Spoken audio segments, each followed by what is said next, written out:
are these people? Who are these people? Hi, everyone. It's Indy. I'm back for another one-on-one. It's been a little bit, but I'm excited. I'm real excited to have this guy back. Another formal intro, but this is, again, one of the people that I respect the most in this space. Incredibly well-researched, incredibly well-connected, incredibly well-sourced. Welcome back, Ryan Cristian, the Last American Vagabond, to INN 101. My pleasure. How are you? Oh, man, I've got so many questions. You know, I went back and I watched our last conversation, and it opened up so many different places. And it's funny because I watched Whitney and Corbett recently, and I marveled at Corbett that as much as he could pull out of her in 1 hour and ask the right questions. And he said at one point, you know, we could go in 20 different directions with each one of these points. And I'm like, dude, yes. So deciding what to even ask and trying to figure that out is a challenge. So I'm like, all right, well, let's go back, and I don't want to repeat anything that we had talked about. So the most important thing that I want to find out from you is, how do you know when a source is reliable? Because vetting sources is the most critical part of what we do, right?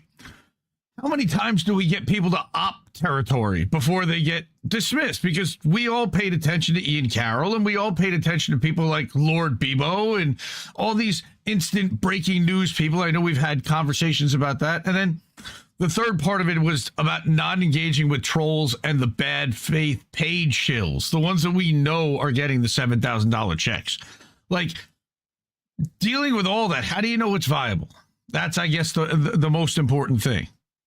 Well, if you prove something, not have evidence, but prove it, then you would know it's viable. But anything else, you don't, right? And the reality is that we have to question everything while considering all possibilities in every circumstance. There should never be a source that you blindly dismiss without investigation. There should never be a source that you blindly accept without investigation, right? It should always be, no matter who it is, they could be misled, wrong, dishonest, and so you take it with a grain of salt, you investigate, and you try to prove it every time, right? So if you have a source, I would argue that it's not about whether what I guess the best answer would be past actions, follow through, and precedent, right? What have they done?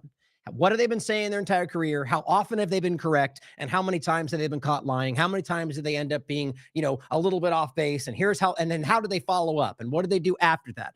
That's the only way we can gauge this, because I don't think you'd ever know, unless someone states it out loud, and even then they could be lying, what someone's intent is. What are their feelings? What do they believe? You never really know for sure. So if you have a person, let's say, who has been consistently right, you look at their reporting, and at that point, all you have is their statements, their information, and hopefully what they say they got it from, their source material, and then you go and look at the source material. And if you can prove that, and again, in this world we're in today, this was what frustrates some people, but it just is the reality. So deal with it, I guess, is that you never really know.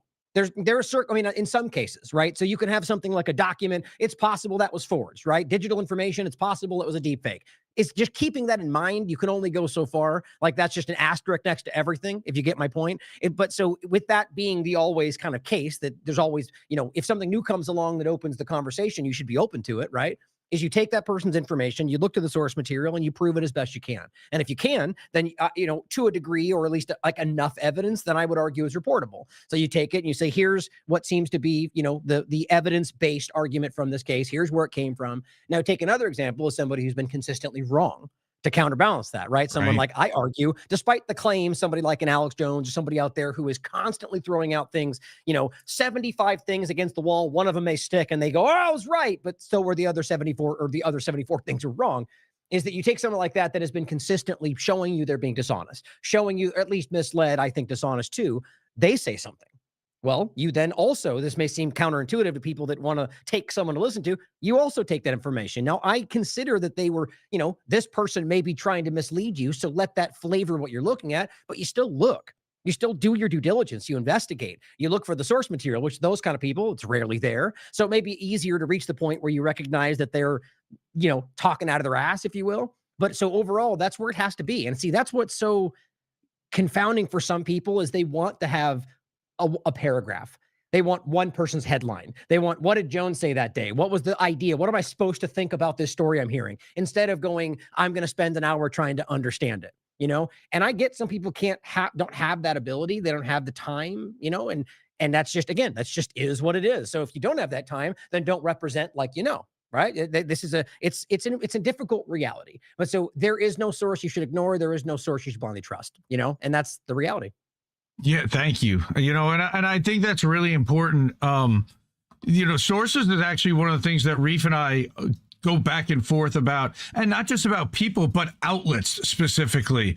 Are people within these outlets connected to somebody in intelligence? Because it seems from the information that they're getting, there's no other way that somebody within that world could possibly know unless they have connections like that. And what do those implications mean? And again, consistency is definitely something I look at.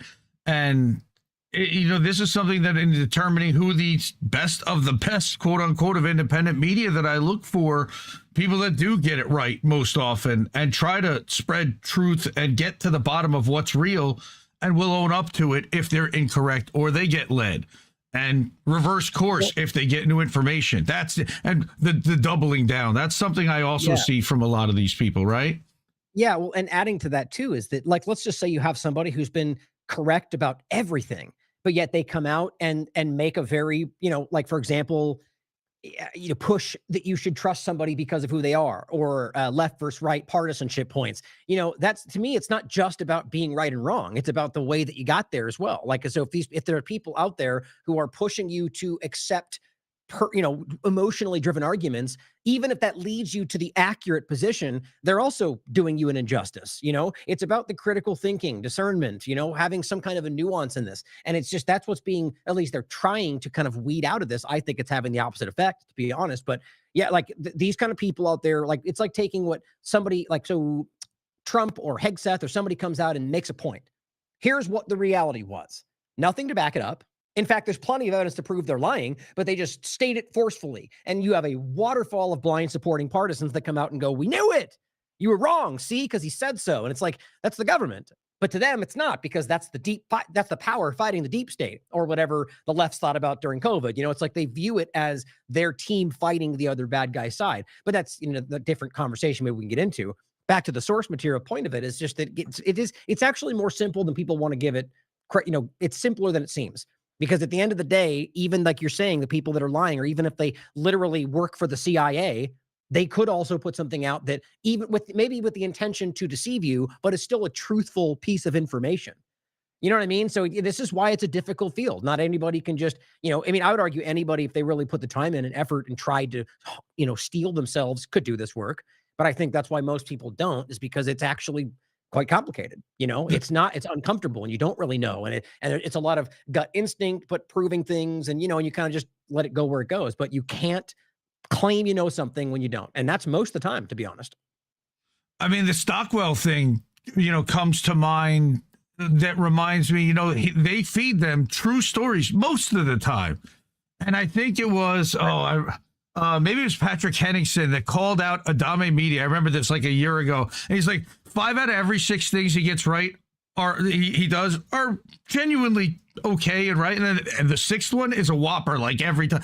And that's really the pattern that I tend to look for, is that there's a consistent wrong and a consistent set of mistakes that ends up happening over time.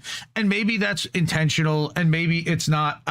I'm not really sure. But my next question about all this, again, is in not engaging with these trolls and bad faith, the shills, but also, how do we convince the normies that the data that we're bringing is legit and not, quote unquote, conspiracy theory? I don't even know if there really is an answer to that, but that our sources are actually debunking the stories that they've been sold and believe in. Right. But it's the same kind of point, though, right? Is that if you're coming at it from, we have the right sources, you know what I mean? Like, the hardest part with that, though, is that the person who is lost in that, and let's just say, from a point, let's just say, like, they're, we know that they're wrong, whatever that topic would be, COVID-19, they bought into the narrative, so ultimately they're at a bigger disadvantage, because they're already trapped by some kind of a narrative control. But I argue, just to start with that person, the best way to go about that is to do your best to bring things in front of them, to frame it in ways that make them see it from maybe where they're already standing. Like I used to say, maybe kind of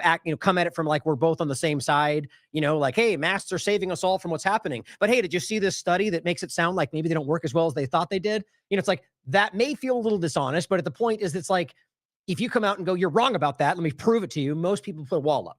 Yep. So you try to come at it in a way that helps them come to the, and not like you're trying to teach them how to see it, but allow their mind to absorb whatever the information is you're trying to get them to look at. Then they can still deny it. But if it's from a place of maybe we're on the same team and we both think this is interesting, they may absorb that study that makes them go, oh, maybe these masks don't work like they thought they did. But it's about, doing that over and over and bringing new information every time. I call watering the seed, plant the seed, come back and water it every so often. That's the best way to deal with those people. But I guess the point was, when you're dealing with that, is those people are already sort of built, like, look at what's going on with like the team sport politics around Trump. They've built walls so high they can't even see past their shoelaces. Like, they're so blinded by whatever the narrative is. And I think this is the same thing anytime, with a partisan team leading, they will choose to just blindly adhere to what the team says, and so that's going to be very difficult to circumvent. So I would say that you just do your best. You bring out the information, you present it to who wants to see it. I guess it's like a horse to water kind of thing, right? If they don't want to hear it, they're not going to listen in the first place. So it's like we have to kind of like gauge our battles, or what's the term? Don't waste effort on people that seem like they're already hell bent on denying whatever you have to say. Present it, but then leave it. Plant it, walk away, come back later. It's hard. Yeah, for me, a lot of the times, getting through to the partisans, you're talking about on one side, on the other side, toward the quote unquote left, and it makes me crazy that people call the Democrats the left, because there's nothing left about a warmongering corporatist, the take the money, $2 billion, set it on fire party. That it makes me crazy about all that. They're both right wing parties, but I get that for framing purposes.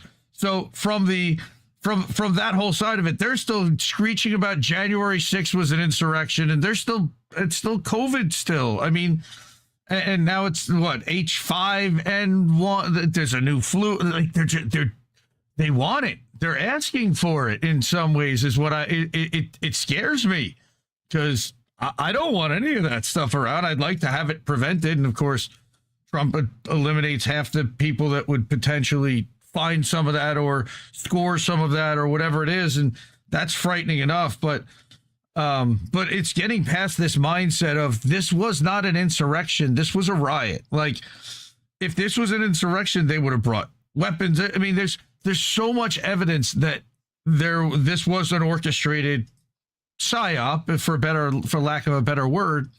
How do we get through to these people after all of this time and all this brainwashing and the hearings and all the? It's really difficult, and it's something has to break their glass, I guess, right? Well, but it's the same kind of question, right? I mean, these are people who are decided they're set in something that you can in many ways prove they're not right about. It's happening on the left, it's happening on the right. I mean, look, my mindset about even the left, right, I think whether you're a left or right, or they're both right, I think it's sort of irrelevant today. I think we're dealing with people who have adopted certain political mindsets. There are conservatives, there are liberals, there are these people, people have adopted that. From a government perspective, I think they can't stop laughing about how much we care about that.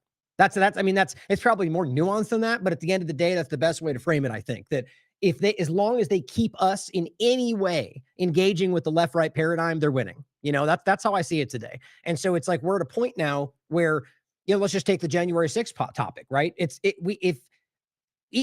put it this way, whether it's actually the full picture or not, and I do think this is the reality, whether or not it's the full picture, it behooves us to stand back and look at it as one thing, not left, not right, but the government and what the government does to us individually, as their team, or working together. Because if we look at it, you can see that it was an operation, right? That's not my opinion. It's not a left or right thing. It's a very easily proven reality that I've covered 15 times over, that there was many nuanced parts of it that went well beyond the left-right paradigm or even American politics. Aspects of the Azov movement that were on the ground literally yelling things in Russian, which was about an entirely different agenda. Or you have Israeli elements, or even the Azov movement connection to Israel from the Kolomoisky funding and the 1+1 radio station that he worked for, and he was the head of the Jewish Congress. I mean, there's all these different overlapping points. But at the end of the day, that January 6th, and you can get into like the Antifa parts of it and all sorts of stuff, even the Republican sides, but that it ultimately was a government agenda that was designed, in my opinion, to achieve certain ends, not for the left, not for the right, but for the government, against the people. And so if we stand back and look at it like, look, let's just even say, are there people on the left, or let's just not even say that, people that are on the left who believe they identify with those politics, who are out there thinking that this is what's important, COVID-19 and this, and they don't like the right. Like, there are people like that. I'm of the mind that that's not the majority today. Like, I think it's far from that. In fact, I think we're rapidly seeing a very, very clear change in people who believe or even identify with the two-party, the binary politics, or from beyond that they even believe in voting anymore, or the way that our government operates. Like, this whole thing, and I've been saying this for a really long time, and I believe it's been happening for a really long time. Right now, more than ever, people are starting to see that. Look at what just happened with the Republican Party. Look, I in the beginning of this administration, even just in the beginning of like Trump's continual support for Israel, I was saying, look, this is going to explode. The Republicans do not believe. Here's a Stargate platform. We're working with Bill Gates and all the Silicon Valley people. I was right then going, conservatives are not okay with this. But you get the team sports screamers like Nick Sorter and Benny Johnson and Alex Jones, who keep that hidden, and they pretend like we're all backing him. And so right now with Epstein and Candace Owens and Dave Smith, I mean, it's completely taken a nosedive. And now people are going, wow, Republicans are pretty upset with their own team. Yep, because it's been pretty clear like that for a long time. So furthermore than just the Republican side, I think Americans are starting to see this. Whether that's because of some shift in consciousness or just because we're finally seeing it, I don't know. But it really, I think we just need to get beyond the left-right paradigm of it all, because those people you highlighted will be focused on whatever they're being shown to focus on. But I think that's the diminishing part of our society, and I could be wrong for sure, but it's interesting to think about, isn't it? Like, what if right now the vast majority of Americans are absolutely in line with what I'm saying, but don't know that? Like with COVID, they were convinced they were the small minority, but in reality, we can look back and see that the vast majority of people were not buying it. Not left, not right, not anybody. I think that's important to think about. It's wild. And along that vein again is there a way to truly move on for the duopoly? Because you talk about, and I love how you exposed and you use the hashtag two-party illusion all the time. And I think it's so important that people break that notion and I've been a believer of, I literally in my Twitter name is hashtag none of the above. I've been a believer in none of the above. Is that the viable answer? I think it right now is opt out of the system and don't participate. I mean, other people say that lets the ones who do basically determine the course of it all, but that's going to show that they don't know what they're doing, and people are going to want to move on from that quickly. But I would add a better, I would agree with that to a degree. I think the better point to make, though, is that if we standing back to before we even get to that conversation, we can all acknowledge that we're being manipulated, right? No matter, and that's everybody. Republicans will say the Democrats steal the election. The Democrats will say that Russia put them in place. Every which one is that person's the illegal person, that person's the criminal. It's basically it's side versus side. And so we come to a place. Oh, hold on, I just lost it. I was just doing this morning too. I had multiple thoughts in my mind. Set the table again for me. What did you just say? It was the moving on and none of the above, and opting out of the system and not participating at all, because otherwise you leave it up to them. Oh, leave it to them. And but the point is that we're already being cheated, right? So if the simple way to put it before I forget my point again is that the only way to win a rigged game is to not play.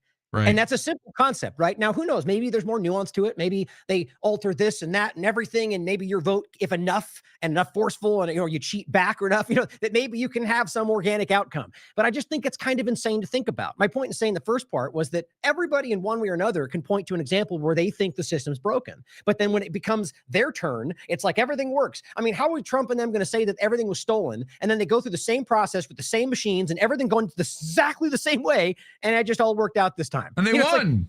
Yeah, right. It doesn't make any sense. But not only did they win, they won every single swing state. Okay. Right.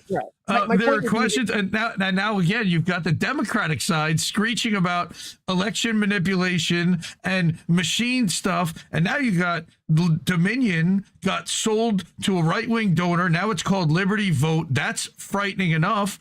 Apparently, they had already, Flash made a copy of the machines from 2020 when they got access to some kind of source code through the Georgia lawsuit. And I don't trust any of it. So it's rigged upon rigged. But beyond that, by the time you even get to that process, it's already been predetermined who you're going to vote for the most part, who's going to win. And that's not a system that I was raised to be in, you know? Yeah, I agree. I agree with you. You know, it freaks me out. And again, this, and Steve talks about participation in a consent ritual that with two selected candidates effectively that are both corporate owned, that both have APAC donations, that both agree on 90% of the shit, and they're arguing over little social stuff for the most part, or not even little, whether to fund healthcare, whether to put $1 trillion into the military, even though both sides seem to be okay with that. And I think that's where we need to look at is all this cash that we're just hemorrhaging out and then handing to a guy to change the name. Department of War, $2 billion to change the name of the department. But we're the fiscally responsible Doge guys, right? Yeah, they're lying. I mean, it cut. The obvious reality is that they're misrepresenting what they're doing. And this is why I think that most people are shockingly aware of that. I mean, it only takes so many things to happen. Like, this is the way I've explained this many times. Is, you know, there are team sport politics people out there that are just like blindly adherent to the party line, blindly, no matter what they say. I don't care if I just spent 15 hours ranting yesterday about the opposite. Trump comes out and says the thing, and you go, the thing, breaking news, it's winning. You know, it's like, and that's all of them. I mean, I could list off 75 people right now that it's identical responses, you know, but the problem, you know, it's clear that they are going to continue to push. I just did it again. God, that's so frustrating. But you know, bottom line is that team sport politics is everywhere in this conversation. And very clearly, these people are going to continue to push to whatever the team narrative is, regardless of what the evidence shows. I was going to make another point there and I just lost it, but the machines, you know, the rigged upon selection. By the time we even get to an election to where we even go to vote, they've already decided and controlled exactly what they're going to be doing once they get there. And we know that once look at the Mom Donnie thing. And I didn't even want to talk about that, but just about how they portrayed this guy to be the worst person in the world, right? And then he goes to the White House and they all have to eat shit and act like their side won. But when they played every single one of you, and literally Trump looks at him when the reporter asks, well, what happened? How do you square calling him a fascist and now being here? And he goes, it's okay. You can call me a fascist. It literally, and let's not forget Stephen Miller and the rest they spent weeks telling you that was why Charlie Kirk got killed. That exact word. And he's like, nah, it's no big deal. Go ahead and call me that. Like that's insulting, which is somewhere around there was what I was going to highlight in there is just that's not what everybody believes. I don't believe that most Americans are lost in that. I think that these team sport people are keeping us fixated on what they want you to think. And that's what it was, is that you can only have so many failures, right? Is that ultimately you can have people who are lost in that, that's what I was saying, is people that are going to do that. I don't think it's the majority, the blind support. You have people who want to believe in Trump, who I think is the majority, right? Probably a lot of people. Well, Kamala would have been worse, right? Whatever it is, I'm going to stick with him. And then Stargate comes out, right? It's like, what the fuck? Like, how already platform? Like, I was like, okay, it's over. Like, that's over. Like, there's no way. And then everyone Epstein files, Palantir, everything, right? So the crazy thing is, it's like, okay, right there, I knew that a huge portion of conservatives are like, fuck, okay, this is not what I thought. Okay. But maybe they went, okay, maybe there's a 40 chess move. Maybe there's a plan. Kamala's still worse. So they stuck with it. Then you get, you know, more deals with Silicon Valley people, Bill Gates, BlackRock and Larry Fink, and I mean, just on and on. The crypto and the trip to Saudi Arabia. And so I mean, people start standing up and they start going, you know, wait a minute, this is not what I voted for. Candace Owens, Dave Smith, whatever, whether it's opportunism or not. My point is that early on, I believe that a huge portion of conservatives were like, okay, well, I guess the point that I was getting at is that there's people who are willing to align with them because they want to believe, but there's only so far that they'll go. I mean, their grocery prices are up. Their rent does cost more today. So who's going to stand out there and lie for Trump, who's telling you your life is better when they're living the opposite? That's only going to be very few people in a certain category. That's where we are right now, because he is lying. It's obvious and everyone can see it. And yet the team sport people scream over them. And I think most conservatives are pretty unhappy right now.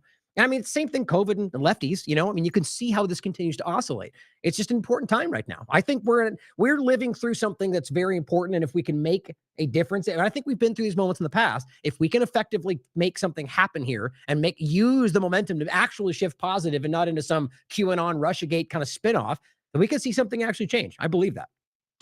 And I think this is an opportunity for an organization like the Independent Media Alliance, which is something I certainly wanted to talk to you about. And I think I asked last time kind of how that all came together, but I had more questions about, you guys do those panel discussions. I love them. I think they're great.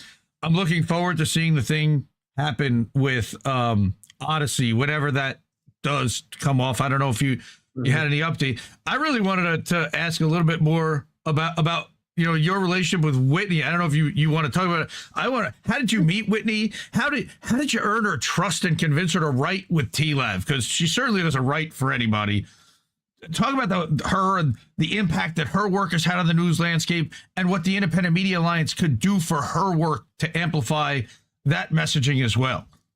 Yeah, well, for Odyssey things, they're still just working on it. I mean, they put out public updates. I warned people right in the beginning, is that they're building something unprecedented for the most part. It's a decentralized internet kind of an overlap, and I think it's important for where this goes. And they decided to use IMA as sort of like the beginning trial balloon for it. And so it's technically there. Like, we've been engaging with it and playing with it, but they're just not ready to put it out because there's just things they build something new. And I mean, anyone that's been through building like a platform like an Odyssey, for example, or anything like that. I did it briefly for Super U that didn't end up really, long story short, that I ended up stopping. But in my experience, it's, you build something and it spins out through other things. And I'm not the technical guy in all of it, but I watched it. And so that's what they keep dealing with, is they're building and they're trying to make this thing run perfect before they let it out. So, I mean, for all I know, something could change and it will never happen. That's certainly possible, but they seem, I'm confident that it's coming and they seem pretty excited about it. And I do think it's going to be pretty damn cool once they release it. But for now, it's just the focus is just on the work, which will still be the same.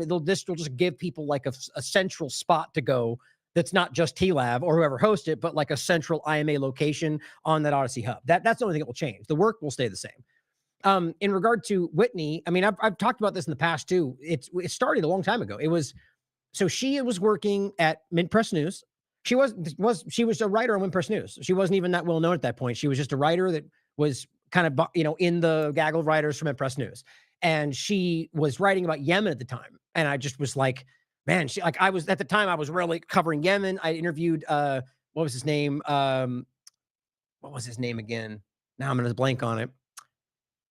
I forget his name, but he's a really good guy, man. He was way before Yemen was even like a really big focal point. It was the same thing. Actually, what's crazy is the same thing is still, people are starving to death in Yemen decades before we even talked about what's happening today. And it's still been going on with Gaza too. My point is that Yemen was going through one of the worst famines in the world. It got very little coverage in the sense of like the main conversation.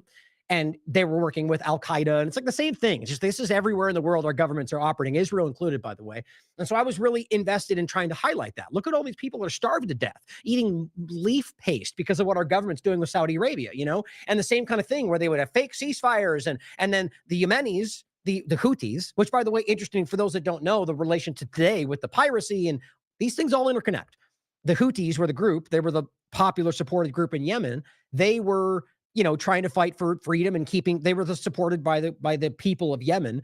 And ultimately you had Saudi Arabia and United States and Israel elements that were essentially forcing that in. And the point was that they would have a ceasefire. And then the Yemenis the Houthis would be like, okay, we'll honor the ceasefire. And the Saudis would rush in and take more territory. It happened like 6 times in a row. And Pompeo would stand up and go, the Houthis are terrorists every time, for some background and future conversations. Now, the point was that Whitney was talking about this in depth and just really breaking down some really important stories. And so I reached out to her and I just said, hey, I love what you're doing on Yemen.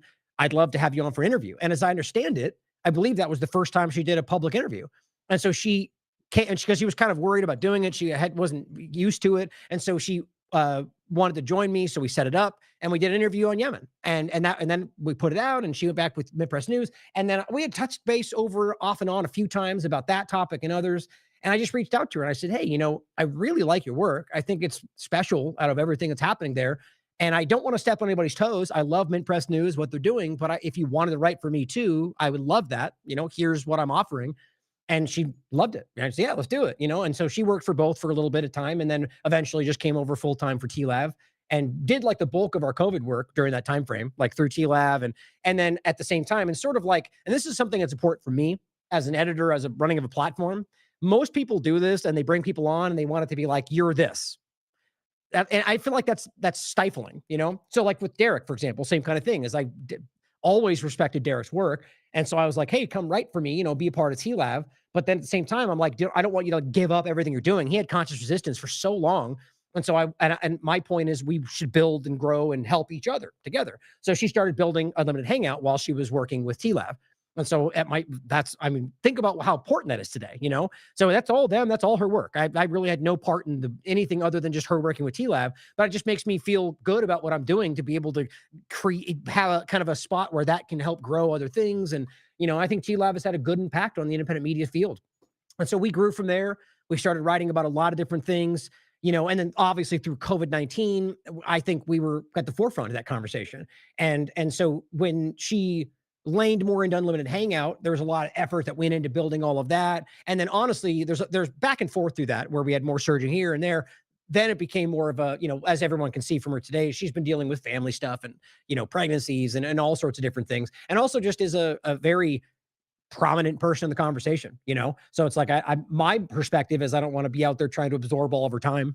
She's got a lot of important stuff to do, but we got more stuff coming in general. Actually, I don't want to say it just before it's too early, but her and Derek and I are possibly working on something new between the three of us, sort of like a new kind of collaboration. But the plan is there's going to be more stuff coming out in general. Our IMA thing has taken a lot of our time. For those who don't know, I think we touched on it last time, but Derek and I were the ones that started the IMA together. And so and even that, she, the point is there's just limited time to go around, but she's definitely still doing amazing work, man. And I'm honored to be working with her and a part of it, like looking back on how it all started, I never would have thought that we would be creating the IMA and doing something like that, so it's nice to see outside, despite not getting, I would argue, the recognition that she deserves, or that even though she's wildly recognized, anybody in this field that we're doing, we get stifled. And we all see that. She should be on everybody's conversation point. And the same thing for TLAV or conscious resistance. It's like, despite how much we're stepped on, there are plenty of examples to show how much we've influenced these conversations, how much that we've had an effect on this, and how far our reach actually is, despite the censorship. And I argue an effort to make sure nobody really sees that, one more thing, you look during COVID-19, look at the kind of conversations we were having.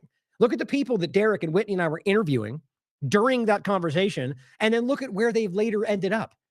On Tucker Carlson, on Candace Owens, Dr. Peter McCullough, Dr. Malhotra, just like some of the most important conversations were had with our platforms long before it ever became a mainstream thing, but yet now people point to those. It's things like that. It's just interesting, isn't it? Well, it's interesting and it's frustrating because, again, it's like you guys run through the wall quite often and take a lot of the shots to make these people legitimate in a way. And then it's the Tuckers that get the shine in the end for the big interview and the view counts. And it's so frustrating, again, as a little independent guy who gets almost no view counts, and I'm okay with that at this point. It's still frustrating, and that's not why I do this. I do this because I want to get to the bottom of it, because I want to put out material that people can actually reference, and I feel like a lot of times the questions I want to have asked aren't asked. So that's why I do this. It's create the media that you want to see. Has been what I believe for 5 years. And it's why I built INN, very similar to how you amplify independents like Derek and Whitney and help create a platform for other, people who got it right through COVID, through the IMA. That's what we've been trying to build with Indie News Now. And all it's a very parallel thing. As I watch it, I smile and I say, there need to be more people that feel this way and are doing this, because this is a massive space. Massive. And the Independent Review, that's Ryan Graham. He curates every week a kind of a highlight reel of the best of independent media. And he includes IMAs, and he includes INN, and he includes AM Wake Up, and he includes Unlimited Hangout conversations and Corbett and so many things that are in that. But there's a need for a dozen independent reviews curating different sets of shows that introduce even more people. And again, kudos for creating that kind of environment. And because it's something that I've been fighting to create for a while. Well, this is important to add to this is, and you know, credit to you for trying to do this, is that, you know, because most people, like, even just the act, I mean, you've got some traction, right? But even the act of just putting it out there for the first time, the courage that takes. Nobody realized, you know, I remember the first time I did this, I was so uncomfortable. You know, I tried it multiple times. The point is, you just got to do it, you know, but it's credit to people out there doing that, even more so for someone like you that's built this and is getting some momentum to some degree. My point is, I wonder if today, if for the same circumstances, the same justifications and reasons that I started this, but I did it today, I doubt it would ever be successful. I think we're in a different time today. And I think, like, I guess what I'm saying is, like, I don't think today, I think it's been growing worse the more technologically controlled everything becomes. Agreed. There's even still some organic stuff that happens, but I argue it's near impossible today for something to truly go organically viral. That there's always a stop lever or an element to project something that shouldn't be, you know, and we know this, right? So I think it's been happening and slowly diminishing the possibility that you can naturally break through. And I think today maybe it's not even possible anymore, you know, and I think that's where we're going. So that's in saying that people who start new shows today, like, I see these things, they get reach or discussions or things that should push them into a further conversation, but don't, you know? And so even for T-Lab, it's like, you know, look at what, I mean, I don't want to pat myself on the back, but and this is just the fact though, if you look at just take the daily wrap up, let alone all of our work with Derek and Whitney and everybody else, but just the daily wrap up, and you look at the conversations we had, even before COVID-19, how incredibly consistently accurate we've been over the years. And I'm not saying it's not because I'm guessing. It's because I look at the information, I'm measured and I'm objective, I'm nonpartisan, and I give you what I think is going to happen. And I've been wrong before, but I mean, look at our track record. It's insane, right? Insane. And so the point is that you would think that something like that would have its own benefit and ultimately would grow. But no, we've essentially, even after the COVID thing, we got our propelling from that, and then it just paused. Where like it just kind of, even our follow, it's like 77 or whatever it is, 70,000 followers on Twitter, just dead, right? Just stays that way. And I think that shows you that even though even now, I mean, there's been 2 or other stories that we were way ahead on in the last couple of months, and still it stays that way. So all that's to say that I think that we're like, I did a show a while ago that was talked about redefining how we view success. I don't think if we keep hitching our wagon or whatever the term would be to, like, you know, if we keep using their metrics, we're going to give up. Like most people will, I would say, because you feel like you're failing, right? So we have to stand back and look, like, what does it mean to succeed in this? And I think you're succeeding. I think what you're doing is reaching people. You're doing it for the right reasons. And I bet you reach a ton more people than you even realize. And that's just, I think of mine the same way, you know? And it's like, and that alone, I like, if I ended today, I would walk away thinking, you know, I changed people's lives. I reached people. I affected what they thought. You know, I gave them the tools to think for themselves. That's a win to me, you know? But it's hard though, isn't it? It's really hard, but let me, in that vein, these are the people that have actually really legitimately stepped up and contributed to independent media just at INN. And I update this board on a regular basis because I think it's so important to acknowledge and recognize and thank the people that have stuck by us and made this what it was. And yes, I have had impact, and I've had people say, I wouldn't have known about that story if it weren't for watching your show. Right. And that's why I do this stuff. You know, just yesterday, there was a guy that was yelling at an Israel troll on Twitter. I'm like, hey man, did you know that Israel just ramped up another $1 million campaign for Hasbara to just blanket social media to push pro-Israel sentiment to Americans? Here's the evidence. Here's the article it came from. And he's like, oh man, I had no idea. Thanks, man. And it's like, don't engage with that stuff. We do the show every Tuesday. Hey, I'll be there. Cool. That's why, you know, and that I learned from guys like you to do it like this. This is, again, to measure success. And in that way, you know, before, I know we don't have much time left, but top 3 stories, and maybe just the one story that most people don't know about, but they totally should. And you cover so many different topics and so many different things. If you got one story that most people don't know about, but they absolutely needed to, which one is it? That's hard, man. Like, what I'm going to do real quick is look at like, so before I even look at like what I was just getting into, like the bullet points, for me, the larger things, obviously even large, like overview of everything is just where this technological direction is going in. Call it technocracy, call it globalism. I mean, it's actually incredible how many people seem to not actually be aware of.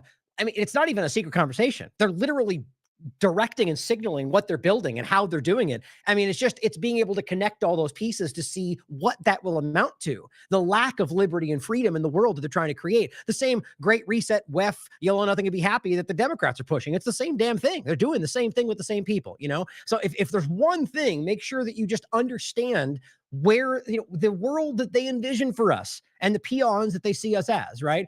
But more on a more kind of like off the beaten path kind of a story. I don't think Prospera and the Freedom Cities overlap gets enough top discussion. It terrifies me what that is and what they're doing there, and how even right now I was just proven right again for a huge example around Honduras. I made the argument that what the U.S. government was going to do was going to back another regime change effort for Honduras because they want to make sure their Prospera technocratic hellscape experiment continues. And so guess what? Trump comes out 2 days ago and says, we have to support the person that's fighting the one, we have to support the blind Israel supporting Honduras candidate who has literally made their focal point a triangle between Israel, the United States, and Taiwan. That's what the guy says. Or that we want to bring in Jerusalem and Israel. Like, it's just crazy. And nobody in Honduras wants that. Nobody in Venezuela wants that. But the two people they're trying to push are people who are blind supporting of Israel. But the whole overlap is Prospera and what they're building there. They're doing weird biogenetic experiments there. It's just, now who's to say there's some positive elements to what some people experience there. At the end of the day, it is not what they're claiming it is. And I believe it's the main point to make is that the Pronomos Capital, the Teal kind of like funding group and some others, they're the ones funding all of these things. And it's the same conversation, whether they call it 15-minute cities, smart cities, freedom cities, libertarian freedom city, whatever it is, it's the same people funding the freedom city push in the United States. So, I mean, that's what I made that argument before I even knew they were connected, and it turned out they were. It's crazy. So that's one thing. I would say one that I've drilled so heavily on during East Palestine that exploded my mind to something I didn't even know about was the risk of dioxins in this country. We all talk about so many other things, and PFAS that Donald Trump his administration just promoted the growth, like 6 new PFAS pesticides to use on food. Make America healthy again. It's crazy. The dioxin is the overlapping part from the East Palestine conversation that I found out was, it's like glyphosate. They've given up on even caring about it because it's ubiquitous. And if we wonder why 1 in 2 people get cancer before they die in this country, or really, I think it's everybody at some point in their life will get some form of cancer in this country. Think about how insane that is. And we act like that's just the way it is. No, it's because we're poisoning ourselves, as Catherine says. So that's something, dioxins. Let me look quickly just to my Prosperous. Now that's like corporate run cities or entities, right? That are lawless, effectively. Well, maybe lawless is a little inaccurate. I would say it's more about whatever they want the law to be, right? So it's you have a circumstance, again, just to break it down then. In Honduras, the U.S. government conducted an illegal regime change 2008, 2009, effectively at the end point, and removed the government, put people in place that were amenable to their agendas. Before that, the Teal, Mark Andreessen kind of overlap. This is the people invested in Prospera. We're trying to build what this was as a special autonomous zone, like right out of the Sustainable Development Goals, right? It's UN stuff. And they wanted to designate this special autonomous zone so they could do this experiment, run their own little society, right?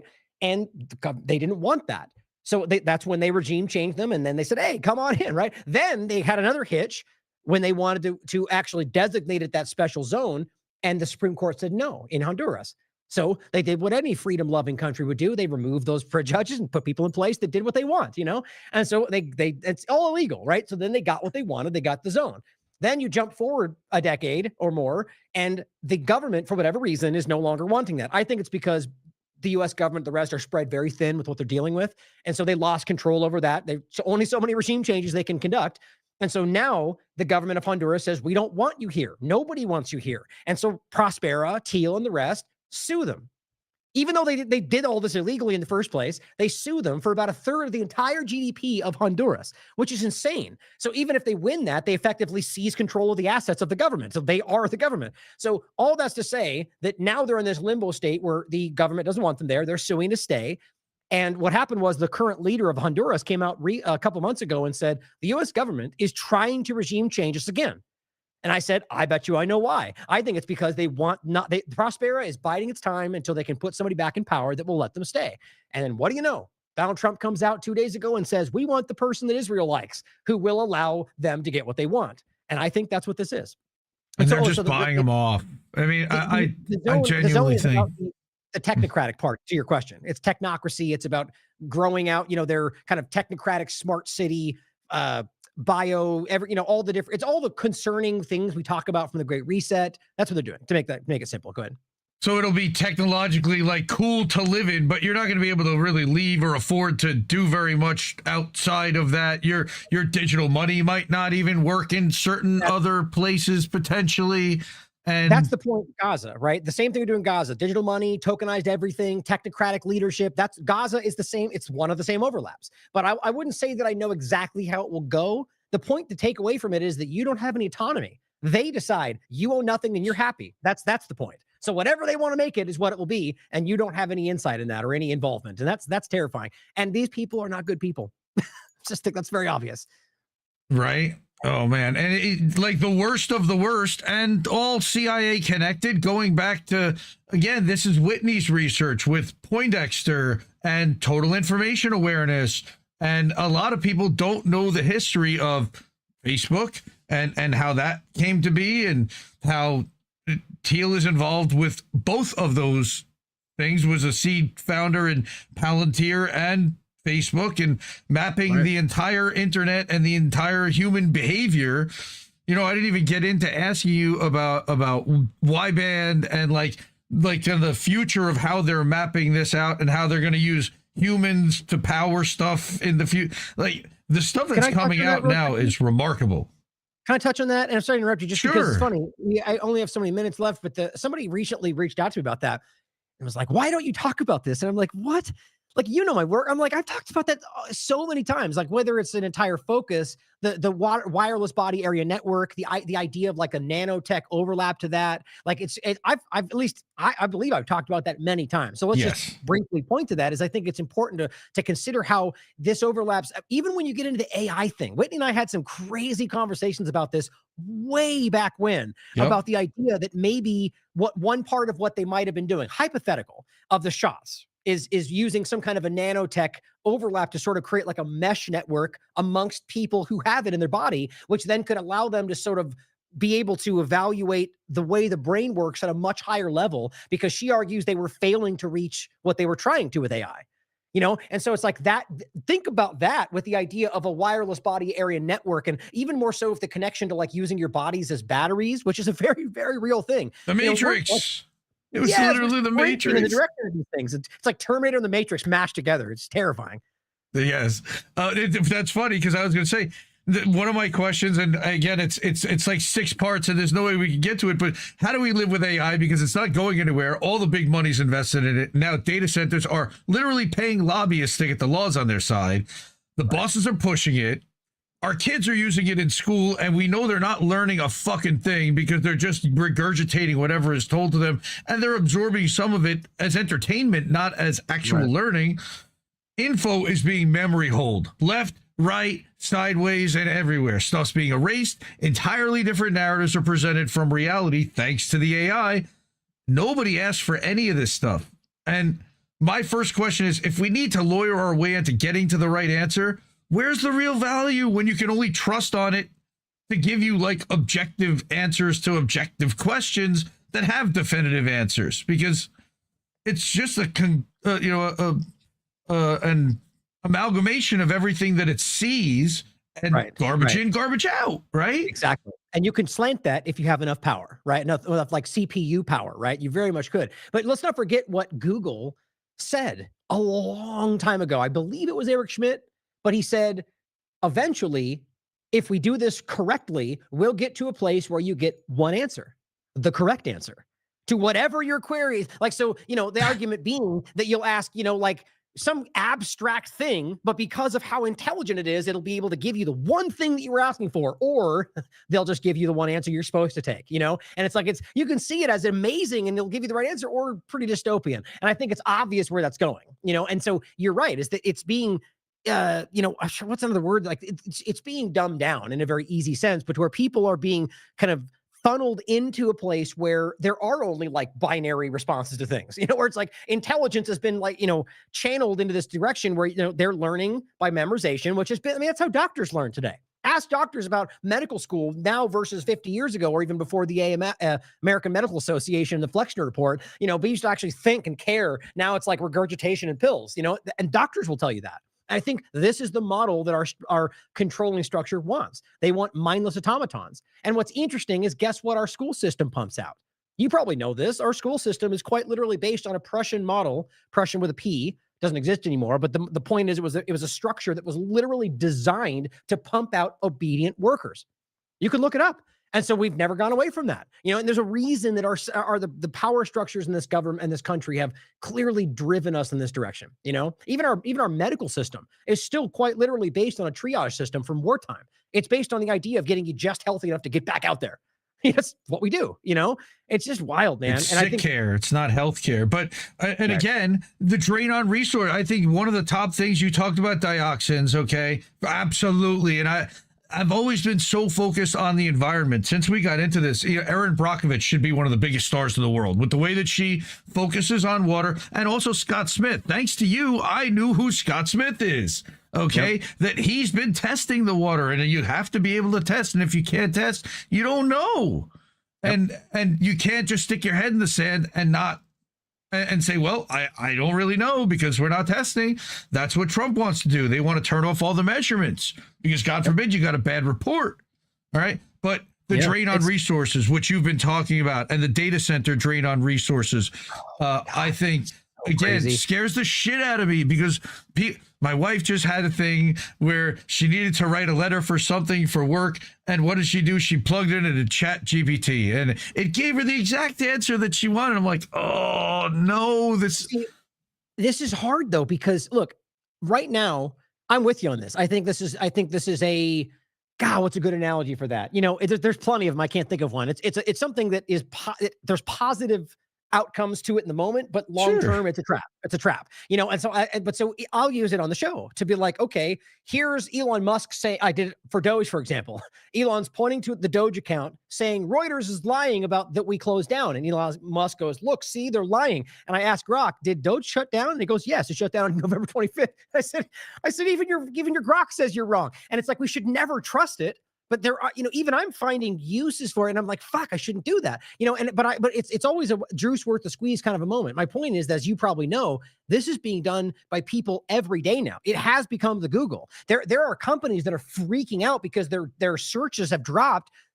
I mean, nobody's going below the little drop down anymore. Google, anything, Brave, it gives you the answer. It's simple, it's easy, it's quick, and sometimes it's wrong. Half the time it seems, but it's, and people are now being warped that way. They're being convinced that that's the way it should be. No one wants to read articles anymore. I mean, it seems like a rapid dumbing down, but that's where we're driving to. And so the point you made is the resources. Every time you do one of those searches, at least the ones that were happening in the beginning, there was gallons of water that were being used. And I'm sure they'll probably find a way to make that less so, but it's not just that. It's resources. It's the quartz powder that they're getting from spruce pine that's destroying the town. It's happening all over this country, man. Our electricity bills are going sky freaking high everywhere, right? And they lie about it. Yeah. It's remarkable. All right. I know I don't have much time, and I wanted to show a couple of things real quick. First off, the Indie Media Awards we talked about in the last time, but there is a webpage, indiemediaawards.substack.com. This is dedicated to Ryan, by the way, and all of the links to all of your different properties and where they can find you are all right here. So if I'm ever missing anything, just shoot me a thing. I try to check the websites and everything. I saw that I had a Parler link, so I got rid of that and I put the one to the IMA instead. So that's you're still on Gab, and I see you're on all these other, there's no activity there. You still post, and I give you amazing credit for being everywhere, and I don't know how you do it. But I just find that, juice worth the squeeze. Like, you can only be in so many places. Yeah, I'm with This you. is the I, website. I tend to just think like to the posting places, it's like if one person sees it, it's worth the time, but I'm with you. You really do have to balance. Like, is the juice worth the squeeze? Is it going to be too much effort for not enough return? But it's hard, man. You never know who's seeing what. Everything's glitched out and altered and manipulated. So it's just got to throw it out there. Now, But this thanks, is man. built on top of WordPress, right? Yeah, it's a WordPress, but we have it hosted personally on the Self-hosted. server. Yeah. Right. Self-hosted WordPress. And, you've got the plugins, and that's a beast itself to manage. I don't know if you heard, but Zoe was having problems with her payment thing just yesterday. And on Black Friday, she's trying to have like a sale for her book, and the payment thing's not working. And, I know you've had all kinds of issues with payment processing and PayPal and Patreon, et cetera. And that's one of the things, if they come after you, if you're really making it inconvenient for them, they try to make it inconvenient for us to do stuff like this. There's the Twitter account. And sorry to stalk you on your fine points earlier, but again, I thought that was a fun way to kind of get to you. But that was a great conversation. People should check out. Ryan's on every Thursday, I think it is, or I guess they do it different days of the week. Monday, yeah. Mondays with Bruce Fine. He's an attorney over on BitChute.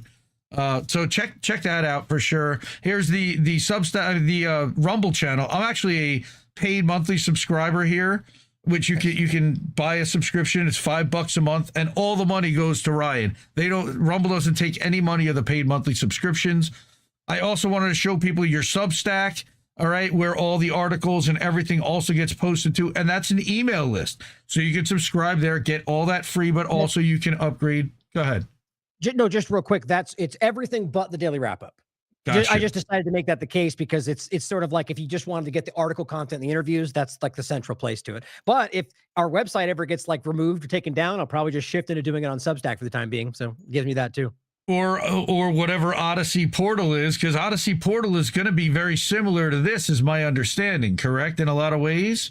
Yeah, well, yes, it'll have the interface like any other of these platforms for the most part, but I feel like it'll be that mixed more with like an Odyssey video platform style. But yeah, essentially. But once it comes out, they are tweaking stuff, so I don't want to get ahead of it. But somewhat like that. It'll be. I'm like so excited for it. I really am. I like those. I like Tom, and I like those guys. And then this is your Instagram, which is smaller. But what I love are these little frame things. And did you design this frame? Is this like? Did you go to a web designer? Did you make this yourself? Jason Bassler. He designed the little setup for it. Yeah, these are beautiful, man. That's all Jason Bassler. He does clips for us so many times a week just to keep the clips going from the longer shows, But yeah, he does a great job. And check out Jason in general on the Free Thought Project and the work he's doing. He's doing a lot of great work on the Flock cameras right now. Yes. Yeah. What's that? D-Flock or something like that is what it's called. And then look at 19,000 followers on Odyssey. Remarkable that, you've really made that a home. And I can't seem to get anyone over there. We've got a few people that go to Odyssey. I like it. It's ad-free. It's got decent tech.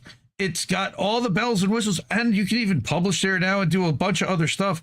It's just getting people there is so hard, which is why I'm a fan of Substack. It's where the people are right now. So that's good work. I'd love to talk to you about Substack being flooded with corporate media people and also about Christian Zionism with being ignored with the focus on Israel, et cetera. There's so many more directions we go. And I'm excited to do this with you again soon, but I know we got to wrap up for today. I think I told people where they can find you, but if you want to tell them where to find you, please, by all means, best place to find Ryan. As always, the best place is to go right to the source. As much as it seems nobody likes to go to websites anymore, the daily or the Last American Vagabond.com is the website where you'll find a decade plus of incredibly sourced investigative long form work, and so it goes back to you name the topic and you'll find a whole bunch of work on it. But other than that, just the different platforms we're on, you can find it all on there. So thanks again, brother. I enjoyed the conversation and I'm looking forward to the next one. Yeah, man. Thank you again. Thanks for all you do. I'll tell everyone to, again, support independent media like Ryan because we need it more than ever. And we'll see you soon, fam. Love you all. I guess Fast decisions, such an awful place. Is that what you